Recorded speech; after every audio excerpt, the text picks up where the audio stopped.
Partenaires et agents du service public.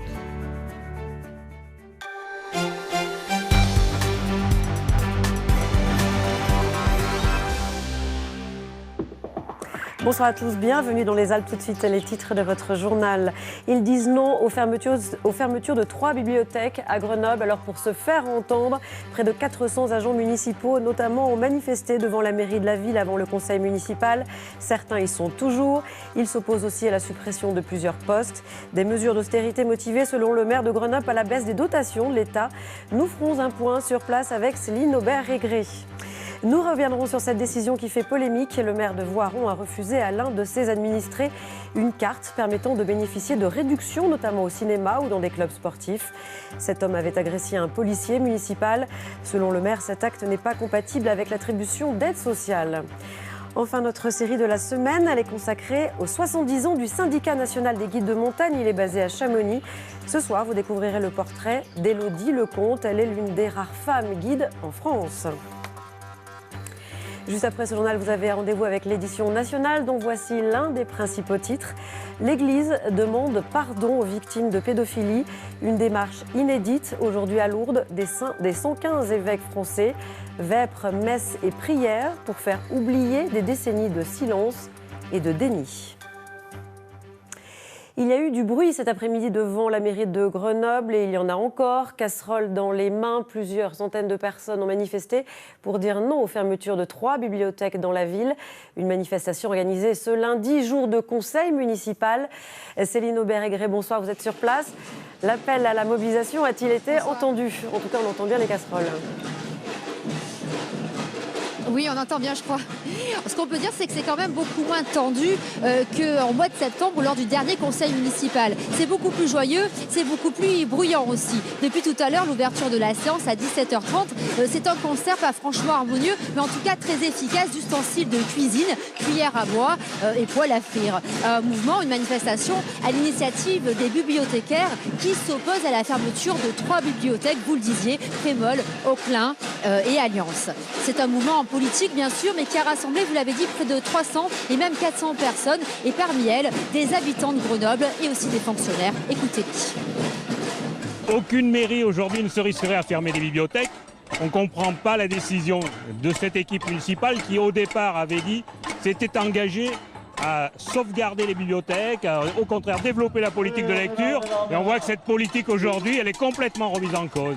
Uniquement pour des raisons budgétaires, parce que cette équipe ne veut pas aller chercher ce que doit l'État à la ville de Grenoble. On bataille contre l'illettrisme. Donc si aujourd'hui on nous enlève la lecture, que va-t-il rester à nos enfants? Nous on commence même en crèche à lire aux enfants. Donc là je suis vraiment dévastée par ce qui se passe à Grenoble.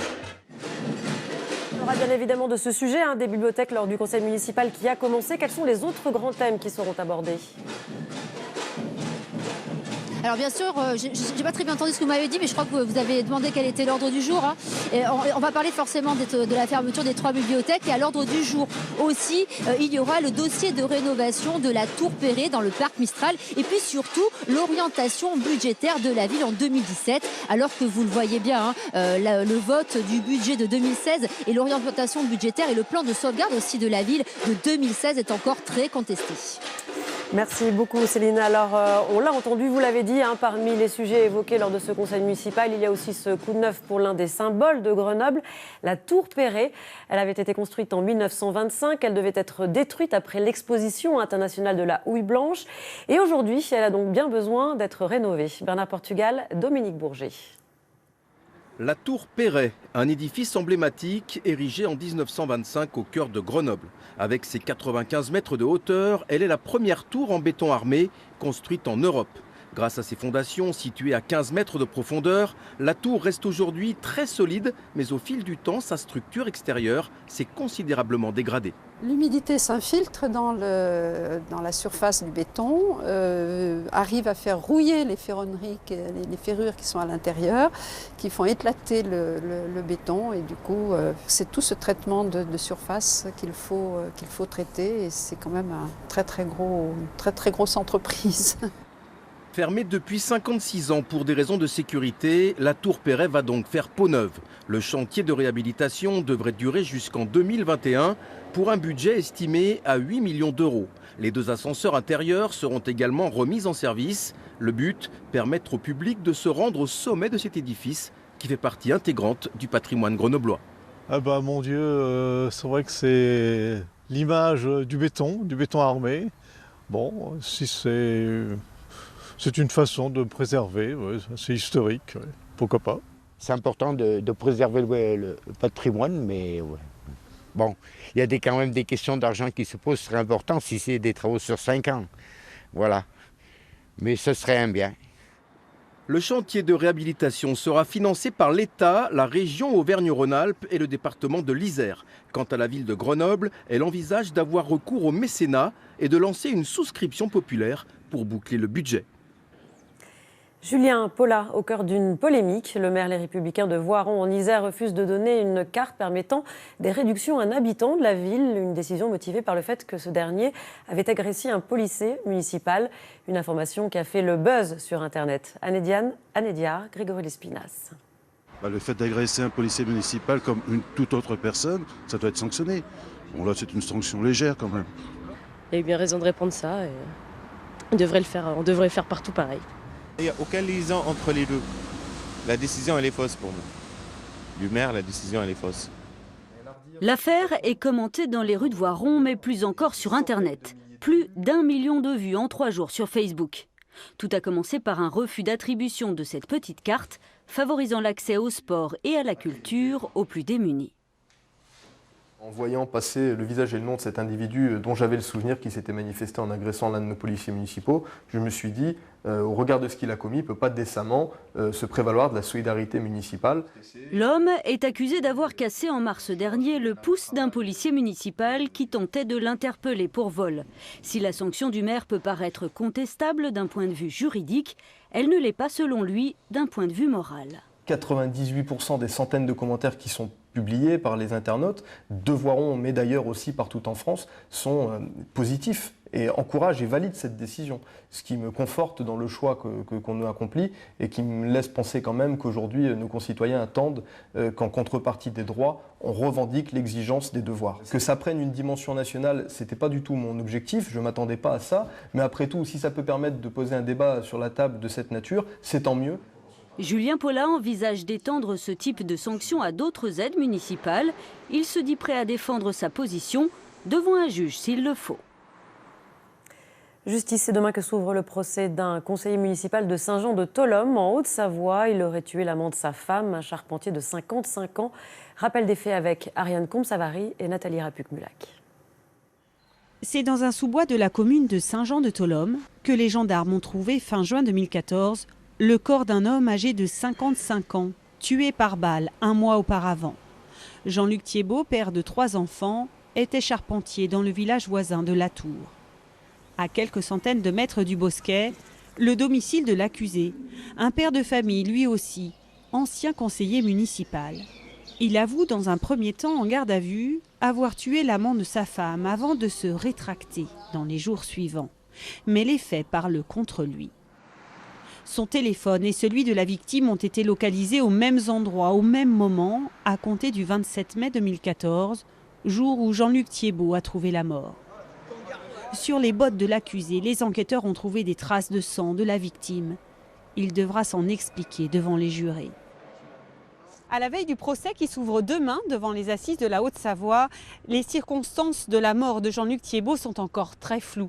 L'arme du crime n'a toujours pas été retrouvée et l'accusé nie toujours être l'auteur des coups de feu mortels. La famille de la victime attend des réponses à l'issue de ces 3 jours d'audience. Dans l'actualité également, cette information que vous pouvez lire sur notre site France 3 Alpes. Le président algérien Abdelaziz Bouteflika est à nouveau à Grenoble pour des examens de santé. Il avait déjà été hospitalisé en 2015 à la clinique d'Alembert en cardiologie. Cœur de Chartreuse, c'est le nom d'un nouveau domaine skiable à cheval entre l'Isère et la Savoie. Il a été créé le 1er novembre et regroupe plusieurs stations existantes comme Saint-Pierre de Chartreuse. Un nouveau domaine dont les enjeux sont importants. Marie Michelier, Didier Albrand.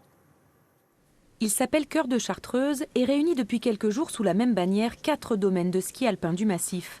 Des aires d'Entremont, Granier, Saint-Hugues-les-Égaux et Saint-Pierre de Chartreuse, une station dans une situation financière extrêmement fragile, épinglée le mois dernier par la Cour régionale des comptes. Cette nouvelle régie, c'est donc d'abord un plan de sauvetage, mais pas seulement. Aujourd'hui, il va y avoir un déficit que les communes doivent éponger, puisque la communauté de communes prend la compétence, mais ne reprend pas les déficits.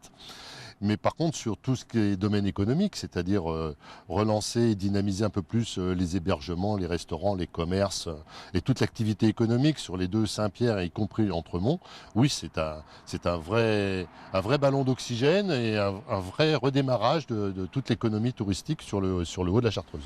200 000 € seront alloués dès cette année avec l'aide du département de l'Isère pour améliorer l'accueil, la signalétique et la qualité d'enneigement. Un plan d'investissement plus lourd sera lui dévoilé le printemps prochain. Il s'agit pour les stations concernées de ne pas ou plus rentrer en concurrence, mais bien de s'appuyer sur leurs spécificités. Nous sommes des sites plus petits, mais qui sont importants pour l'apprentissage du ski, pour la proximité par exemple du Granier avec le bassin chambérien. Et tout ça peut faire une complémentarité du ski nordique, des randonnées, de la raquette, vous voyez, faire un véritable produit touristique. Le but, c'est amener plus de personnes encore l'hiver sur ce massif de Chartreuse. Pour cela, une nouvelle politique tarifaire, des ouvertures nocturnes ou encore un partenariat avec le col de Porte ou la station du Sapès sont également envisagés. En attendant, c'est la neige que ce nouveau domaine espère pour baptiser sa création. Ouverture prévue au plus tard le 17 décembre prochain, ou plus tôt, c'est elle qui décidera. Justice à présent, c'est demain que s'ouvre le procès de Jean-Pierre Guillot. Il est poursuivi pour avoir tué un étudiant, Luc Meunier, à Grenoble en 2008. L'homme schizophrène était alors hospitalisé. Son psychiatre à l'époque n'avait pas été reconnu coupable. Après 8 ans de combat judiciaire, la famille de Luc attend beaucoup de ce procès. Les membres de cette famille ont organisé aujourd'hui une conférence de presse. Jean-Christophe Pain, Jean-Christophe Solari. Ils ne sont plus que 4 autour de leur avocat. Maria, la compagne, Marie-Odile, la mère, Sylvaine, la sœur, Lionel, le frère. Le père, lui, est décédé. Il ne connaîtra pas l'issue de son combat. 8 ans de procédure judiciaire, 3 non-lieux, 3 appels. Demain, enfin, le procès.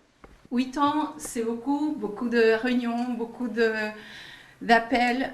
Demain, il faut que les procureurs de la République soient avec nous, qui nous aident, qui nous aident à... qui nous aide à que la vérité soit reconnue.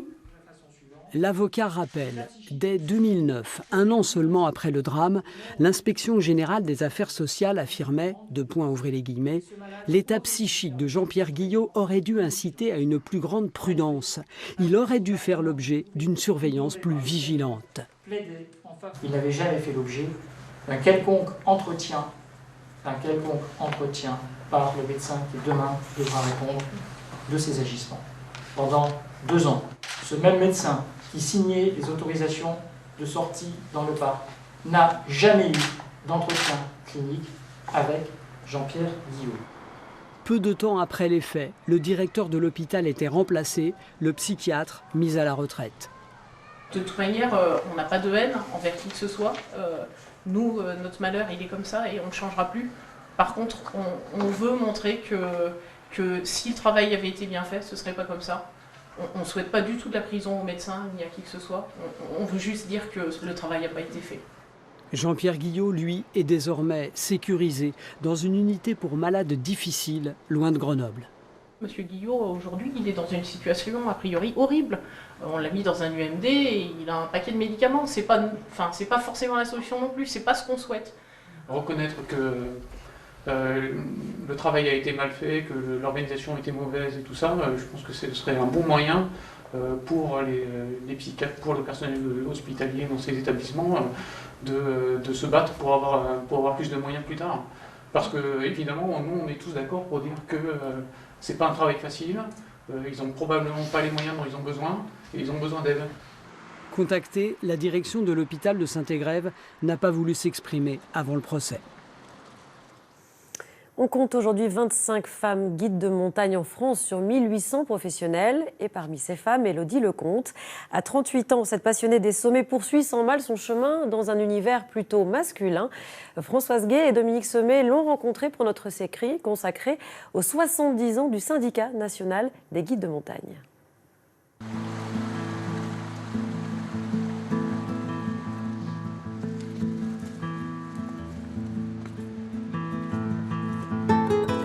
L'automne, pour un guide de haute montagne, c'est souvent synonyme de vacances. Pour Élodie, c'est l'occasion de s'entraîner avec une amie. Se réchauffer les doigts parce qu'il fait pas chaud ce matin. Élodie est devenue guide de haute montagne en 2015. Dans sa promotion, il y avait 50 garçons et seulement 2 filles. Rencontre avec un métier qui se décline essentiellement au masculin. On garde le thé pour après. Yep. Élodie, chercheuse universitaire dans une première vie, guide aujourd'hui. À 38 ans, cette amoureuse de la montagne vit donc désormais de sa passion. Grimper, une facette du métier qu'elle adore, et ça tombe bien, ses clients aussi. J'ai la chance d'avoir quand même pas mal de clients pour grimper. Et du coup, par exemple, cet été, j'ai fait pas mal de journées de grimpe, donc ça varie avec l'Alpi et c'est chouette, ouais. Dans le milieu très viril des guides, la silhouette d'Élodie départ. 1,58 m et moins de 50 kg. Ce poids plume, ne serait-ce pas un handicap pour son activité ? On ne compte pas sur son poids pour retenir les gens, ce qui est souvent en plus un leurre, parce que finalement, c'est pas forcément parce qu'on est plus costaud qu'on va être plus efficace dans le travail d'assurage et d'encadrement. Après, c'est sûr qu'il y a certaines courses que je ne fais pas avec des clients. Typiquement tout ce qui est des pentes de neige où on marche ensemble, ce genre de choses-là, disons, c'est pas là-dedans que je vais me spécialiser parce que je trouve que ça ne correspond pas à mon gabarit. Mais après, pour la plupart des choses qu'on est amené à faire en tant que guide, c'est pas du tout un handicap. Non. À chaque fois qu'elle évoque son métier, on lui oppose la maternité. Mais là aussi, la montagnarde a sa réponse. On a des exemples de femmes guides qui nous encouragent là-dedans parce que voilà, elles sont mamans, elles sont guides et elles y arrivent très bien. En tant que guide, on travaille, on est notre propre patron, on peut choisir les activités qu'on veut faire, combien de jours on veut travailler, comment on veut travailler, dans quelles activités. Donc pour moi, finalement, c'est pas forcément une activité qui est en contradiction avec le fait d'avoir des enfants. Cool. 25 femmes sur 1800 guides en activité. Élodie fait donc partie d'un tout petit club où être femme peut être un avantage. Je me rends compte que dans ma clientèle, j'ai plusieurs femmes qui aiment être encadrées par une femme, qui aiment le rapport de cordée qui s'établit avec une femme, qui ont peut-être le sentiment qu'avec un homme, elles ne pourraient pas avoir la même proximité, ou qui s'établit un rapport qui est plus simple et plus naturel. Et du coup, déjà rien que pour ça, je pense qu'il y a une véritable demande. Et il y a de plus en plus de femmes qui font de la montagne aussi, donc oui, c'est une profession qui se féminise. Guide au féminin, un long chemin parsemé d'embûches, mais comme pour Élodie, un rêve qui peut devenir réalité. Moi, je pense que pendant un certain temps, je me suis peut-être un peu mis des barrières aussi. Et puis, je suis vraiment contente d'avoir eu autour de moi des gens qui m'ont encouragée à un moment donné à aller au-delà de ces barrières. Et du coup, c'est quelque chose que j'ai envie de retransmettre comme message. Demain, avec Bastien, direction le parc des Écrins, l'occasion de parler de réchauffement climatique et de son impact sur l'activité des guides. Notre sujet grande région nous emmène à Lyon et plus particulièrement au stade Gerland. Depuis la création du nouveau stade à Dessines, les footballeurs ont déserté l'enceinte lyonnaise et sont remplacés par les rugbymen du Loup. Le stade change aussi de nom. L'explication de Renaud Gardette et Thierry Zwiderski. Le Loup va déménager et même croquer le stade de Gerland. Aujourd'hui, le club est propriétaire à Vénissieux de son stade, le Matmut Stadium. À sa création déjà, il devait être provisoire. D'ici un an, les rugbymen s'installeront au stade de Gerland. Une très bonne nouvelle pour les responsables du Loup. Ça nous permet de revenir à Lyon. La première lettre de loup, c'est bien évidemment Lyon, donc c'est important de rentrer dans le cœur de la ville et on l'espère de plus en plus dans le cœur des Lyonnais. Et puis c'est vrai que c'est structurant parce que ça nous permet de donner des moyens à nos ambitions, de faire venir de plus en plus de monde pour nous supporter, d'essayer de faire que le rugby compte de plus en plus à Lyon, que Lyon compte de plus en plus dans le rugby. Dès janvier, la boutique et les infrastructures seront sur le départ. Un énième déménagement après Gerland, Vuillermet et Vénissieux qui emballent les supporters. C'est très bien, j'espère que les supporters continueront à supporter le Loup comme ils l'ont fait notamment hier contre Toulon et que ce sera prometteur pour la suite, avec un parcours comme l'Olympique Lyonnais. L'été prochain, de grands travaux seront lancés pour transformer le stade de Gerland. Aujourd'hui de 40 000 places, il passera à 25 000 places pour être au plus près de la pelouse. Des travaux de 35 millions d'euros. Et il sera renommé le Matmut Stadium de Gerland. C'est ce qu'on appelle du naming, un contrat qui rapportera 20 millions d'euros au club sur 10 ans. C'est donc une opération qui nous paraît cohérente dans la perspective d'un partenariat de long terme.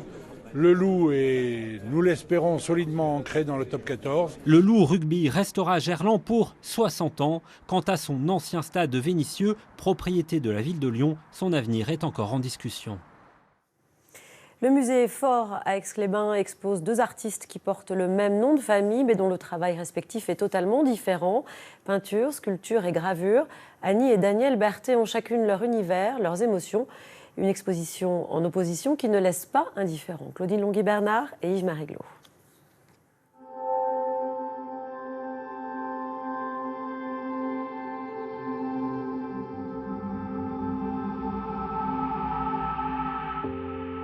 Annie Berthet se peint, se sculpte, grandeur nature.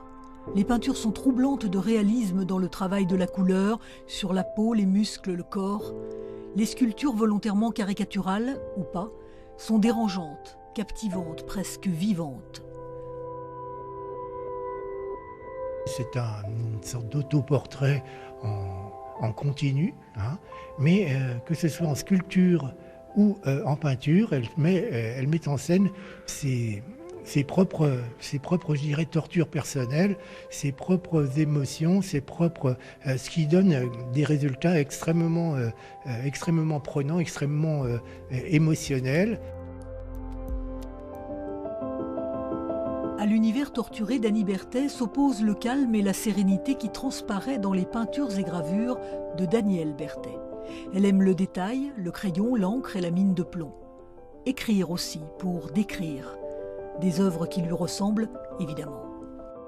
C'est quelqu'un qui a un grand suivi dans son travail, arrive à trouver cette espèce de côté extrêmement apaisant de l'image de l'arbre.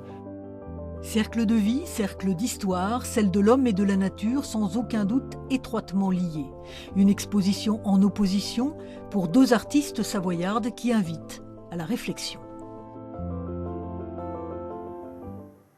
Et on termine ce journal avec ces images dont on se lasse jamais, celle de la neige sur nos sommets. Là, il s'agit de Val Thorens, en Savoie, où là-bas, comme dans d'autres stations, la couleur blanc domine avec des allures de carte postale. C'est plutôt de bon augure pour l'ouverture de Val Thorens le 26 novembre.